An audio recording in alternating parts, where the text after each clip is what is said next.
Saudara-saudara pendengar yang kami kasihi, dimanapun Anda berada, Anda kembali bersama kami dalam acara Telaga, Tegur Sapa Gembala Keluarga. Acara ini diselenggarakan oleh Lembaga Bina Keluarga Kristen atau LBKK bekerja sama dengan radio kesayangan Anda ini. Saya Hendra akan berbincang-bincang dengan Bapak Penginjil Sindunata Kurniawan, Magister Konseling. Beliau adalah seorang pakar dalam bidang konseling keluarga. Perbincangan kami kali ini tentang depresi dan bunuh diri bagian kedua.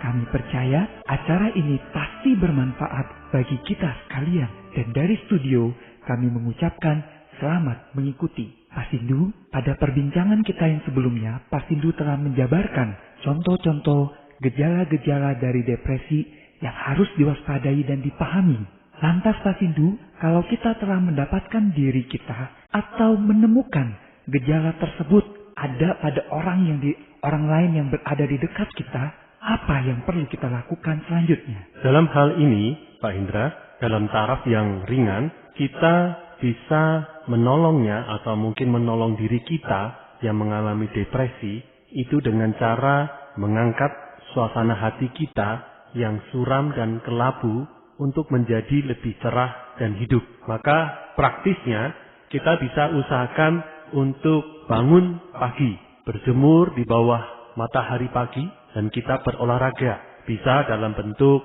lari-lari kecil, jogging pagi, jalan-jalan pagi, senam sehat, ataupun senam aerobik, bisa berupa berenang, bersepeda, atau olahraga lainnya. Olahraga menolong jantung kita untuk lebih terpompa, sehingga akan lebih banyak oksigen yang terserap dalam darah dan otak kita. Maka tubuh yang segar itu akan juga turut mengangkat suasana hati kita, sehingga menjadi lebih cerah dan hidup. Ini sejalan dengan moto yang kita kenal, Pak Indra. Mens sana in corpore sano. Dalam tubuh yang sehat terdapat jiwa yang sehat. Ternyata olahraga sangat besar kontribusinya untuk menolong para penderita depresi, Pak Sindu. Benar. Selain olahraga, Pak Sindu, apakah ada langkah-langkah yang lain? Hal yang lain yang patut kita lakukan yaitu adalah mengusahakan supaya masalah-masalah yang terasa menyumbat hati dan pikiran kita bisa dikeluarkan. Jadi pentingnya curhat, mencurahkan isi hati. Maka kita patut untuk mendatangi orang lain. Ceritakanlah masalah kita supaya lebih terurai duduk perkaranya dan menjadikan masalah yang terasa begitu kusut, begitu meraksasa itu bisa menjadi lebih kecil masalahnya. Dari masalah yang besar bisa dipilah-pilah menjadi masalah-masalah yang lebih kecil. Dengan masalah-masalah yang sudah dibuat lebih kecil itu, maka kita bisa berbuat sesuatu secara lebih konkret. Kita bisa membuat sebuah langkah demi langkah untuk menyelesaikan masalah demi masalah itu. Maka dalam hal ini sangat penting bagi kita, apalagi kalau kita mengalami depresi, untuk berjuang, berkoneksi, berhubungan dengan orang lain. Bukankah teman seperjalanan akan membuat beban hidup terasa lebih ringan daripada kalau seorang diri menempuhnya? Maka dalam hal ini Pak Hendra, saya mau katakan bahwa datang ke seseorang, termasuk datang ke seorang konselor, itu sesungguhnya bukanlah tanda kelemahan. Malah justru orang yang bijak sedia untuk datang mencari pertolongan. Orang yang bijak sedia untuk mencari pertolongan lewat konseling. Karena itu cara yang sehat untuk menghadapi masalah. Pak Sindu, ada kalanya ada orang-orang tertentu yang merasa sulit untuk mencurahkan isi hatinya kepada orang lain. Kalau orang tersebut memutuskan untuk mencurahkan isi hatinya, mencurahkan pergumulan-pergumulan masalahnya hanya kepada Tuhan, misalnya melalui doa dan saat teduh pribadinya, apakah itu cukup menolong? Oh iya, saya sependapat Pak Indra. Itu juga merupakan cara yang sehat, cara yang baik. Jadi selain memang kita bisa mencurahkan isi hati kita kepada orang lain, kita juga patut dan bisa mencurahkan isi hati kita kepada Tuhan. Bukankah Tuhan kita adalah pribadi yang berdaulat penuh memiliki kekuasaan, kesanggupan untuk menolong kita, maka datang kepada manusia itu sesungguhnya bukannya meniadakan jalan usaha untuk datang kepada Tuhan. Tetapi memang seperti yang disampaikan tadi oleh Pak Hendra, ada kalanya kita susah mempercayai orang lain. Ya tidak apa-apa kalau kita kesulitan saat itu untuk mempercayai orang lain dan lebih leluasa untuk hanya mencurahkan isi hati kita kepada Tuhan saja, tidak apa-apa. Tetapi dalam hal ini silakan juga kita boleh ungkapkan di dalam doa kita itu bahwa kita sulit Tuhan untuk mempercayai orang lain. Mari Tuhan mengurai akar masalah apa yang membuat saya sulit mempercayai orang lain. Karena pada dasarnya Tuhan juga bekerja lewat keberadaan orang lain. Jadi cara kerja Tuhan bukan sekedar bersifat hal-hal yang semata-mata supranatural, tetapi lewat hal yang natural, hal yang alamiah, yaitu perjumpaan, pertemanan, persahabatan kita dengan orang lain. Tuhan juga menyatakan kemahakuasaannya, pertolongannya. Terkadang Pak Sindu, Tuhan juga menggunakan orang-orang yang dekat dengan kita, misalnya anggota keluarga kita sendiri. Jika yang mengalami depresi ini adalah anggota keluarga kita sendiri, kita sebagai bagian dari keluarga tersebut, kira-kira peranan apa yang bisa kita lakukan untuk menolong anggota keluarga kita tersebut? Dalam hal ini, kita patut tidak mempersalahkan. Gitu aja kok tertekan. Gitu aja kok sampai diem 1000 bahasa. Gitu aja kok sampai depresi. Lebay banget kamu ini. Berlebihan sekali reaksimu ini. Nah, justru kadang yang terdekat dengan kita lebih mungkin untuk kita lukai. Karena kita merasa begitu sangat mengenal seluk-beluk hidupnya di masa lalu yang begitu panjang dengan kita. Karena hidup satu rumah, satu atap. Kita malah lebih mudah untuk menambah tekanan. Maka dalam hal ini justru kita perlu lebih hati-hati. Kalau saudara kita, anggota keluarga kita, siapapun itu, baik itu saudara, orang tua, adik, anak, cucu, sedang mengalami depresi, kita perlu lebih hati-hati. Karena apa? Semakin dekat seseorang, maka semakin besar gema yang akan ditimbulkannya dari setiap yang diperbuatnya terhadap orang tersebut. Artinya, kalau orang itu melakukan intimidasi lewat kata dan tindakan, maka yang diterima oleh orang tersebut berlipat-lipat akibatnya daripada kalau itu dia terima dari orang lain yang bukan anggota keluarganya. Kadang-kadang ketika kita melihat gejala-gejala tertentu dari orang yang mengalami depresi, kita mungkin takut, gegabah, menjudge atau menilai dia mengalami depresi dengan cepat-cepat. Dan kadang-kadang bisa juga kita salah menilai apakah dia masuk kategori yang depresi biasa saja atau depresi yang berat. Bagaimana kita bisa melihat kadar depresi dalam diri orang tersebut? Dalam hal ini memang bukan tugas kita untuk mendiagnosa, menengarai derajat depresinya itu apakah ringan atau berat. Itu bagian dari medis atau seorang psikolog atau seorang konselor yang diperlengkapi. Bagian kita adalah kalau melihat ada perubahan dalam hidup orang tersebut, apalagi itu adalah kerabat kita, anggota keluarga kita, maka kita sebaiknya sedini mungkin melakukan usaha-usaha pertolongan. Jadi kalau kita melihat orang itu kok menarik diri, mengurung diri, berhari-hari, kita harus sudah punya alarm dalam diri kita. Wah, ini ada sesuatu ini. Maka kita perlu datangi, tanya, ada apa?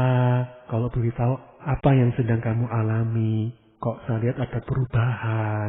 Kalau orang itu ternyata tetap menutup diri, maka kita perlu mengupayakannya, mungkin menghubungi teman atau sahabatnya atau orang lain yang kira-kira cukup bisa berkoneksi dengan orang tersebut. Jadi kita tidak menyerah dalam situasi itu. Atau sebaliknya, orang itu marah-marah, membanting-banting, memaki-maki, kemudian melakukan tindakan-tindakan yang brutal. Dan itu memang bukan gaya kepribadiannya. Berarti itu kan juga perubahan yang mendadak. Dan itu terjadi dalam apalagi waktu beberapa hari. Maka kita pun sebagai orang yang mengasihi patut melakukan upaya-upaya pertolongan sedini mungkin.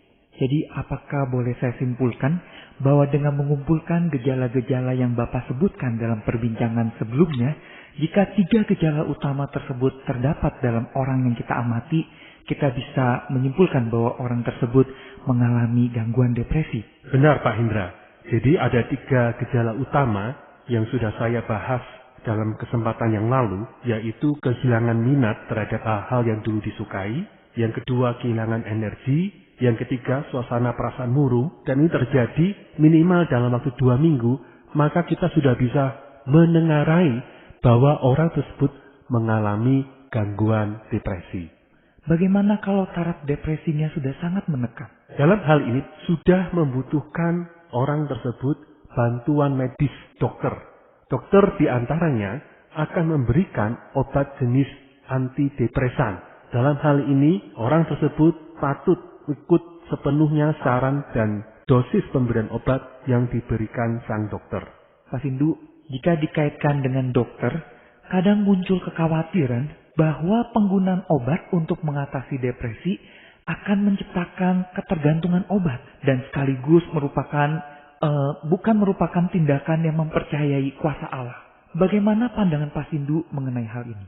Dalam hal ini, Pak Hendra, penting kita menggarisbawahi bahwa tindakan mempercayai kuasa Allah bukan serta-merta meniadakan prinsip akal sehat. Kuasa Tuhan juga bekerja lewat prinsip akal sehat. Apakah karena mempercayai kuasa Allah, lantas kita bisa dengan sembrono makan makanan yang tidak higienis, yang jelas-jelas mengandung zat yang membahayakan tubuh kita, karena percaya, oh Tuhan kan maha kuasa, tentu dia akan melindungi saya dari sakit perut ataupun berbagai bentuk keracunan. Itu namanya mempermainkan Tuhan. Jadi dalam hal ini kita bisa katakan, ditemukannya obat-obatan medis juga merupakan bukti bahwa kuasa Allah itu bekerja. Karena tanpa pertolongan dan hikmat Tuhan, tentu tidak mungkin obat tersebut dapat ditemukan dan berkhasiat bagi pemulihan kita. Maka penggunaan obat atas anjuran dokter patut kita patuhi. Dan tadi Pak Hendra nanyakan ya, apakah bisa nggak menimbulkan efek ketergantungan? Ya, betul Pak Sindu. Ya, jawabannya tidak. Penggunaan obat antidepresan dan obat-obatan lainnya yang diberikan dokter bukan untuk digunakan untuk selama-lamanya. Maka sejalan dengan perkembangan pasien yang semakin baik, dengan sendirinya sang dokter akan mengurangi dosis obat-obatan tersebut setahap demi setahap. Jadi seharusnya tidak perlu ada kekhawatiran mengenai penggunaan obat-obatan ini ya.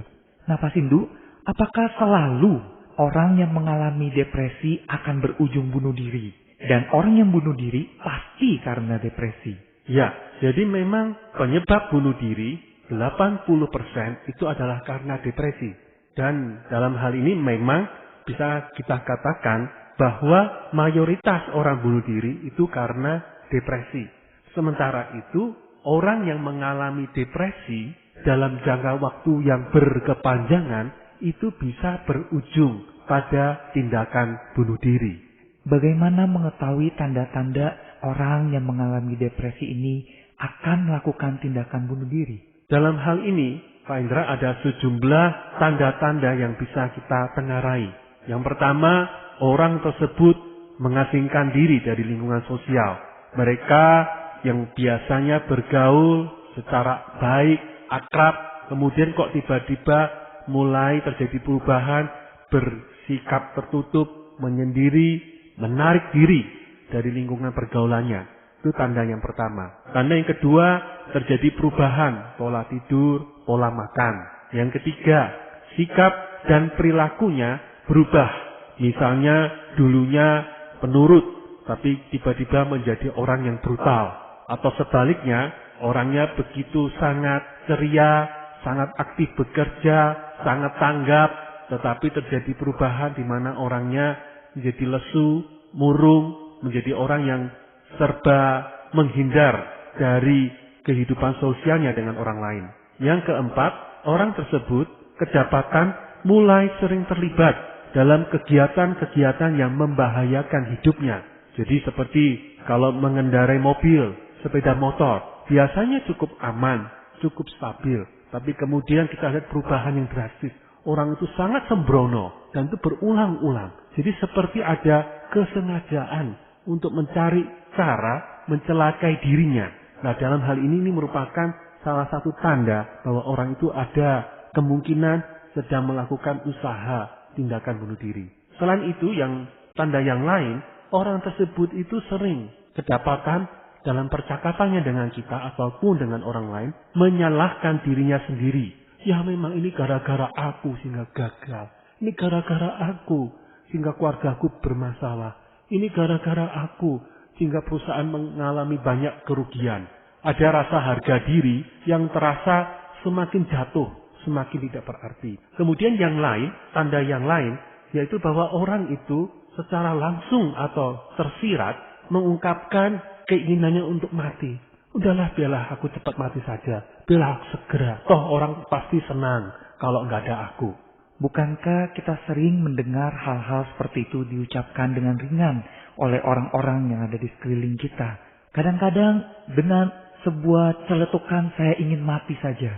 Apakah itu sudah berarti dia ingin bunuh diri, Pak Sindu? Benar, itu kadang kita dengar ya, terasa ringan. Dan kemudian kita secara alami terdorong untuk menertawakannya atau bahkan menyepelekannya ketika seseorang mengatakan dirinya ingin mati, bahkan mengungkapkan keinginan bunuh diri. Masa sih? Coba kok berani. Cuma ngomong aja kamu ini. Dasar kamu ini cuman lagi frustasi aja lah. Gitu aja kok bikin repot. Jadi kita menertawakan dan menyepelekannya. Tapi justru dalam hal ini kita sepatutnya lebih waspada. Kalau kata-kata itu muncul sekali, 2 kali, 3 kali, ini merupakan satu indikasi sebenarnya memang orang itu sudah muncul gagasan-gagasan untuk melakukan usaha bunuh diri. Maka dalam hal ini kita perlu lebih serius menanggapinya. Selain pernyataan-pernyataan itu, Pak Indra, ada tanda yang lain, yaitu memang orang ini sudah melakukan usaha bunuh diri. Nyatanya sudah melakukan.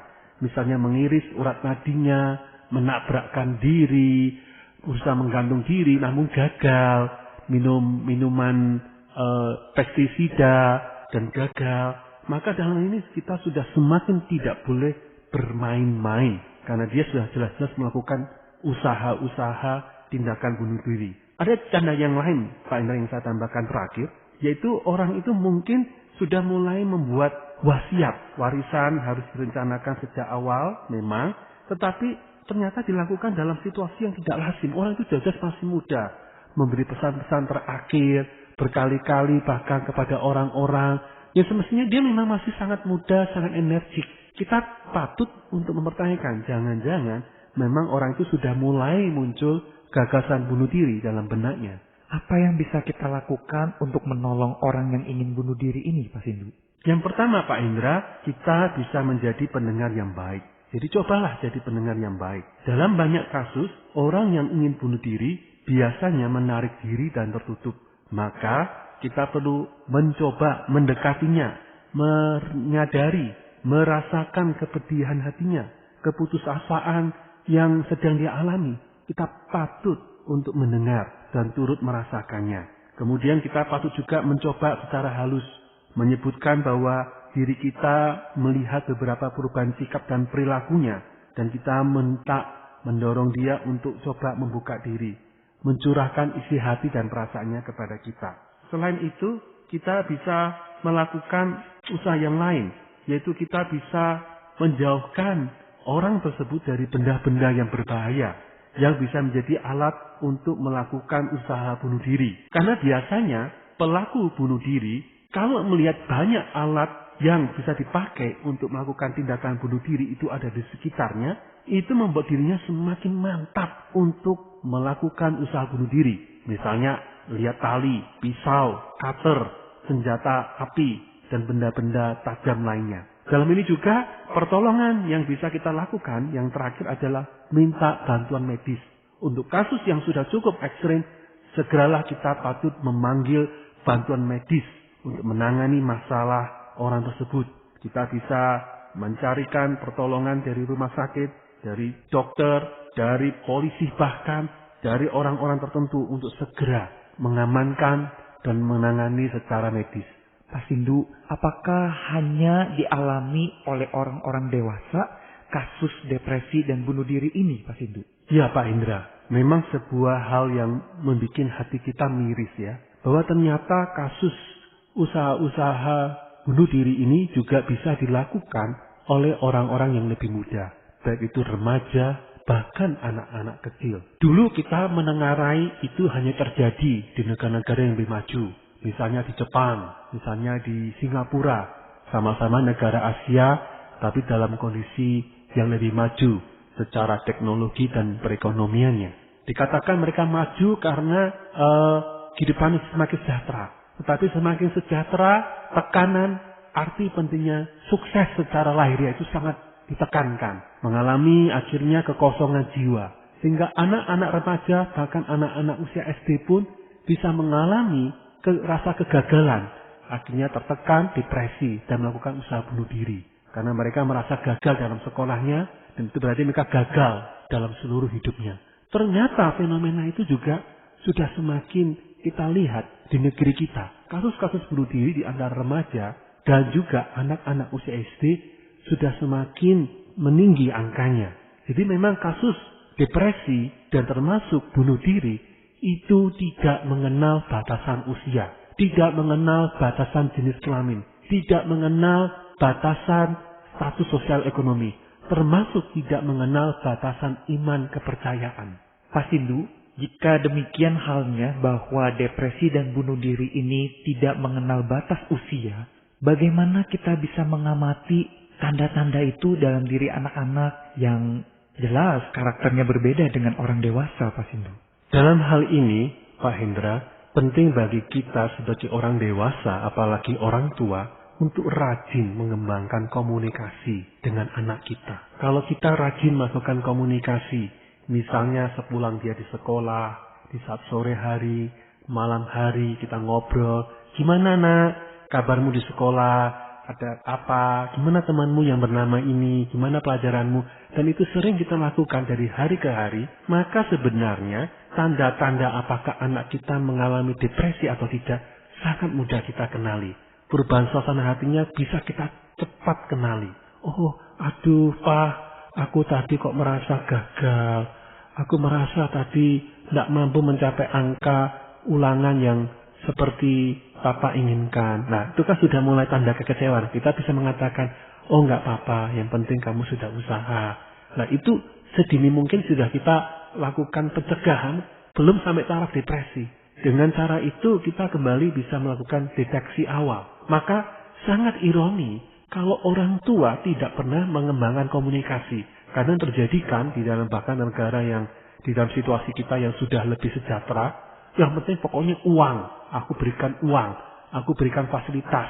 Yang penting aku sekolahkan sekolah yang baik. Yang penting aku bawa dia ke sekolah minggu, ke gereja yang baik. Tapi cukup itu aja. Salah, sangat salah. Anak butuh kita, perhatian, komunikasi. Anak butuh telinga kita, termasuk dorongan dan peneguhan-peneguhan, kata-kata pujian kita. Itu akan sangat menolong anak kita lebih terhindar dari ancaman depresi, apalagi tindakan bunuh diri. Intinya dibutuhkan komunikasi dan kepekaan, baik dari orang tua dengan anak maupun orang dewasa dengan orang dewasa ya Pak Sindu. Benar Pak Indra. Kalau boleh saya tambahkan Pak Indra, penting juga kita tanamkan sistem nilai. Orang depresi dan kemudian melakukan tindakan bunuh diri, karena apa? Karena dia mengalami keputusasaan yang begitu mendalam. Dia merasa bahwa apa yang dialami itu sudah akhir dari segala-galanya. Mungkin karena sakit penyakit, kegagalan di sekolah, kegagalan dalam pergaulan, kegagalan dalam bisnis, pekerjaan, dalam rumah tangga. Dia pikir karena gagal dalam hal-hal itu berarti dunia sudah kiamat. Nah ini kan karena sistem nilai yang begitu, saya katakan, dangkal dan sangat bersifat lahiriah. Orang perlu memiliki sistem nilai yang bersifat kekal. Melihat di balik hal-hal yang bersifat lahiriah itu ada hal-hal yang bersifat rohaniah. Yaitu tentang Tuhan, tentang firman, tentang keselamatan, tentang surga, tentang jiwa yang bernilai tinggi lebih dari segala sesuatu. Kalau orang memiliki nilai itu, meyakininya dan menghidupinya, mengejar hal-hal yang bersifat kekal, maka kegagalan, ketidakberhasilan dalam hal-hal lahiriah tadi itu tidak akan sampai membuat hidupnya terasa sudah berakhir. Dengan kata lain, bukan hanya komunikasi yang intens yang harus dibangun dengan sesama, tapi komunikasi yang intens juga harus dibangun dengan Tuhan, Sang Pencipta kita ya Pak Sindu. Benar, termasuk dalam hal ini kita perlu akrab dengan firman Tuhan. Pikiran-pikiran Tuhan yang bisa kita baca dalam firman Tuhan itu patut mengisi pikiran, hati, dan sanubari kita. Sehingga sistem nilai, pola pikir yang sesuai dengan pikiran Allah itu benar-benar akan menjadi daya tangkal bagi kita untuk lebih bisa terhindar dari mengalami depresi, apalagi usaha-usaha bunuh diri. Sebagai penutup Pak Sindu, kesimpulan dari semuanya ini apa ya Pak Sindu? Ya, dalam hal ini saya ingin membacakan dari 1 Korintus pasal 10 ayat 13. Bunyinya demikian. Pencobaan-pencobaan yang kamu alami ialah pencobaan-pencobaan biasa yang tidak melebihi kekuatan manusia. Sebab Allah setia, dan karena itu Ia tidak akan membiarkan kamu dicobai melampaui kekuatanmu. Pada waktu kamu dicobai, Ia akan memberikan kepadamu jalan keluar, sehingga kamu dapat menanggungnya. Depresi itu juga merupakan bagian dari pencobaan. Dalam hal ini kita bisa belajar bahwa depresi yang kita alami itu sesuatu yang ada juga dalam kendali Allah. Dan ketika kita mengalami depresi, kita patut meyakini depresi kita bukanlah akhir dari segala-galanya. Justru ini menjadi alasan yang semakin kuat untuk kita datang kepada Tuhan, datang kepada sesama kita untuk mendapatkan pertolongan.